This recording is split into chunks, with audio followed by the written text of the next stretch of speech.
மகாநதி அடுத்த வர எபிசோடில் பார்த்தீங்க அப்படின்னா, சாரதா வந்து தன் புருஷன் இப்படி ஒரு துரோகத்தை எனக்கு பண்ணிட்டாரு. 30 வருஷம் அவ கூட சேர்ந்து வாழ்ந்திருக்கேன். இப்படிப்பட்டவர் வந்து எனக்கு வந்து இவ்வளோ துரோகம் பண்ணிட்டாரு. என் கூட சிரிச்சு சிரிச்சு பேசி வாழ்ந்தாரு.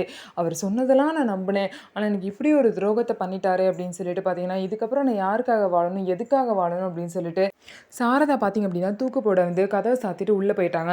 அவங்க ரொம்ப நேரம் யோசிக்கிறாங்க. அதுக்கப்புறமும் பார்த்தீங்க அப்படின்னா, சேலைய எடுத்து ஃபேன்ல கட்டி இந்த சேலைய பார்த்தீங்கன்னா, கழுத்துலயும் போட்டு தூக்கு போட ரெடி ஆயிட்டாங்க. அதுக்கப்புறம் பாட்டி எவ்வளவோ தட்டுறாங்க. ஆனா பார்த்தீங்க அப்படின்னா, தொறக்கவே மாட்றாங்க. உன் பிள்ளைங்க 2 பேரும் புள்ளத்தாச்சியா இருக்காங்க. இந்த நேரத்தில அவங்களுக்கு இப்படி ஒரு கஷ்டத்த நீ குடுக்க போறியே! இதெல்லாம் எப்படி அவங்க தாங்குவாங்க? உன் பிள்ளைங்களுக்காக நீ வாழ மாட்டியா? அப்படின்னு சொல்லிட்டு பாட்டி அவ்வளோ தூரம் பேசினதுக்கு அப்புறம் தான் சாரதா மனசு மாறி தூக்கு போடாம இறங்கி வராங்க. கங்கா பார்த்தீங்க அப்படின்னா, இந்த மாரி பண்றாங்க அம்மா அப்படிங்கிற விஷயத்த விஜய்க்கும், நிவின்க்கும் இன்ஃபார்ம் பண்ணனால, அவங்களும் அவசர அவசரமா வீட்டுக்கு வராங்க.